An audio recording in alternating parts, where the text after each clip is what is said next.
Good morning, everybody.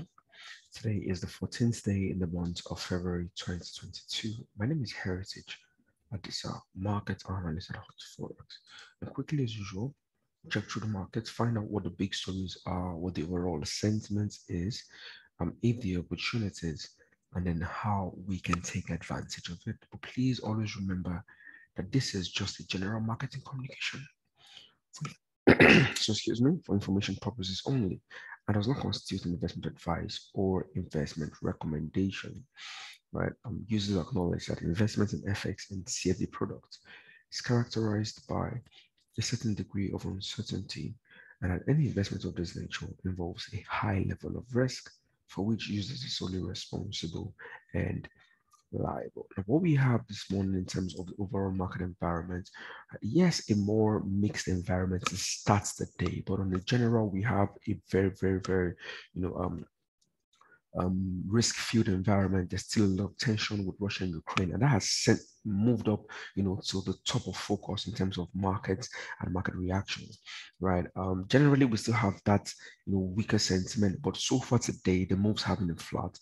It doesn't take away the risk. It could continue being weaker for the rest of the day, as long as those tensions keep being in markets. Even worse, if it escalates, and not helping if there is nothing to try and calm the nerves that we have so far, right? I had this written out earlier. I said, starting the new week, markets are trading mostly in small ranges, right? Resting after a volatile trading late yesterday. That's late Friday, rather, right? I also had this written. I said, overall mood in the market remains very fragile as tension to Ukraine and Russia takes center stage. There is even some talk on the wires about some form of invasion this week, right? So there's that also pay attention to. We have UK and US urging, the diplomats out of Ukraine. There's so much there to pay attention to. And the reason why that would be a major one for markets is mostly because of oil. Yes, we look at, if that escalation occurs, if there is that much, you know, um, invasion, that whatever happens that makes it escalate, right? Obviously, you expect sanctions from the US, from Europe, right? And obviously that could impact the global market. Right? There's businesses, there's so much, in line there when if there is any form of escalations in this particular one. What would be best for market really, best for sentiment really would be some form of easing of these tensions, right? We had communication between Biden and Putin over the weekend, right? And then overall, the talk is they will keep communicating, right? So until we get anything more tangible, something that either eases tensions, right, it's very likely we see risk assets continue to bleed even going into the week, right? I said oil remains a very strong beneficiary of the current environment as it will be a blowout of on oil supply if we have escalation of these particular moves, and Canadian dollar benefits solely from this. On the other hand, we have antipodiums like AD and NZD being pressured in today's session, right? Equities trade flat to start the day, but keep vulnerable, keeping Friday's losses as well. Oil, yes, in today's session, trading a little bit flat, but obviously still pushing higher, sitting in sight on $95 per barrel. That level is really high. I mean, the last time we had, this level or in terms of oil price was going back to I think 2014 thereabout. So obviously, almost 10 years, right, that we had this level. That makes this level really high, right? But as long as the tension remain, I mean, we've been talking about oil prices being high for a while now, for a couple of weeks now, and then it skipped printing highs and highs and highs because of the current environment and driver that we have so far. It doesn't mean that we should take caution out of the window, but it still means that we should have that at the back of our mind as well. For the VIX holding flat mostly, intraday, but obviously remains elevated because of the current stress in the market. Right? You look at the bond market jumping on Friday, right? That tells you that this is not just this is a serious worry for markets with rush and flow and high demand for safe havens, right? Increasing. That obviously keeps bonds supported as well, right? For the dollar index for today, trading flat, but generally still very much, overall higher, still very much supported. Strengths and weaknesses of currencies. CAD is leading the FX majors. Not surprising because we have oil prices leading as well. Oil prices being strong and resilient. And obviously that also supports the Canadian dollar as a major export of oil. So there's that to keep at the back of our mind, right? You have Euro and USD just a little bit supported as well on the day. On the weaker side, we have NZD and AUD weakest amongst majors. But then we have CHF also amongst the laggards for the session. That obviously tells you, that disjointed moves that we have so far there. Biggest mover NZD card is only down about 0.38%. So that obviously gives you an idea of the ranges that we have so far. Light economic calendar in the day ahead, right? Although we have ECB laggard on the wires and very hawkish bullard also scheduled to speak. So we also need to keep that out of our mind. Remember that, central bank rate hike expectations or rate hike parts is still a key thing to pay attention to in markets. Yes, we could talk about the Russian-Ukraine geopolitical story and tensions taking center stage being the key focus. But obviously, this is still very much to pay attention to as Federal Reserve and other central banks tighten even further. That is also not good for equities. So if comments come out even more hawkish, equities will suffer even further, especially with the tensions between Ukraine and Russia still very much pressuring the markets. You look at the general. So it's like I said, very good. Now we started the day mostly flat. This is the US 500 to start with. We started the day mostly flat, but you can see we're starting to see further pushes lower, right? A similar story in terms of the other equity space. This is also the US 500 as well. Future contract, you also have that that flat move to start the day. But you can see we are pointing lower, right? And then you look at even on the euro side, you're seeing that further pushes lower. So we are grindly or gently grinding towards a more risk-off adverse environment in the market. And it's not a surprise, it could continue for the rest of the day because of the adverse environment that we have so far. You look at oil prices as well, also supported, right? Pushing higher steadily, going back to, for most of from mid 2020 really up to this time, we've been pushing higher and higher and higher and higher.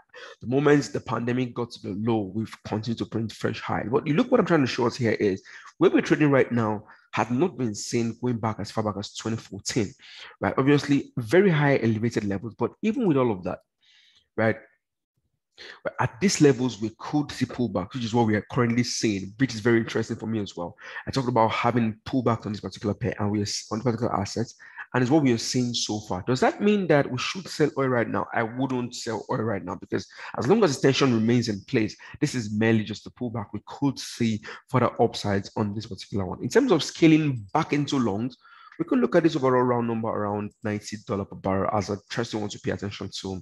Very, very light, shabby, but very light overhead resistant trend line coming from of February, also tested on the 7th thereabouts, as well as on the 10th, right? If we could, even though in today's session, it may be really rare, especially with equity starting to print fresh lows, it may be, we might not get back to these levels, but obviously we could look at this at least this high, which is where we already are trading, as an interesting one to pay attention to, looking for further upside from this one if the tensions and sentiment if tensions increase and sentiment deteriorates even further. You look at the VIX as well, also an interesting one, spiking even more.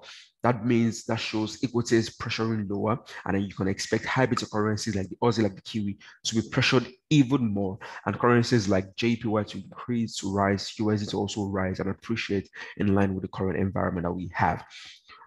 For the dollar index as well, if you can recall correctly, we talked about this over support trend line coming from middle of May 2021, and then we said, I think was on what day was that?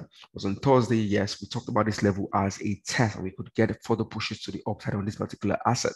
We had that, and then we've continued to push fresh highs in line with the current environment that we have, advanced market environment. And if you look at where we are currently, right? We are trading currently at the highs of Friday.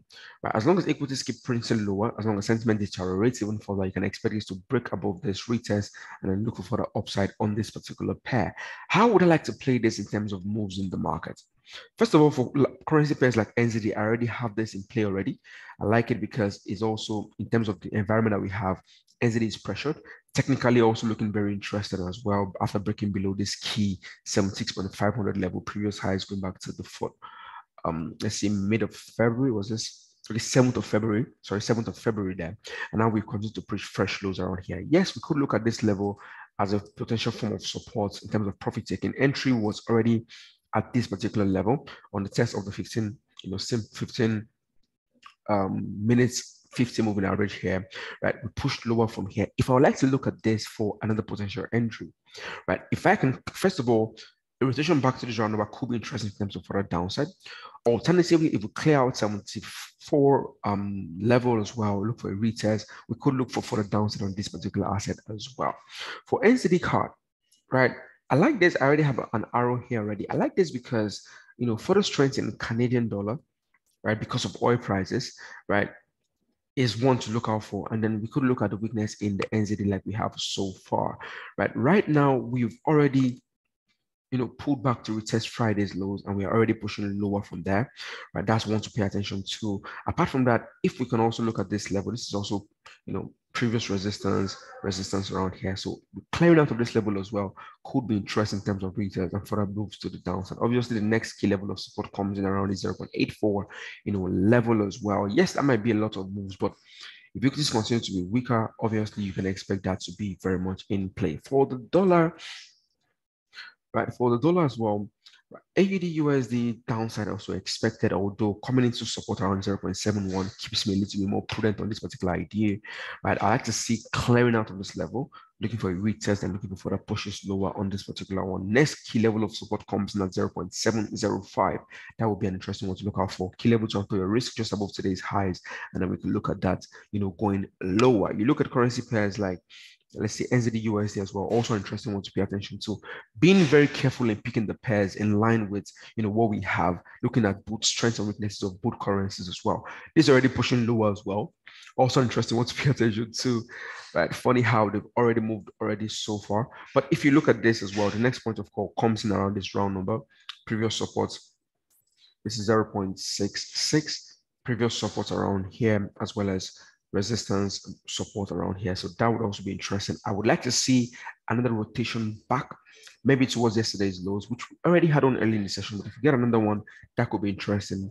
But I would like to see further downside on risk asset like NZD, like AUD, right? Strengthen the likes of JPY, for example, showing the likes of the dollar, right, in terms of safe haven flows, which is lower, right? Even oil prices expected to continue high as well.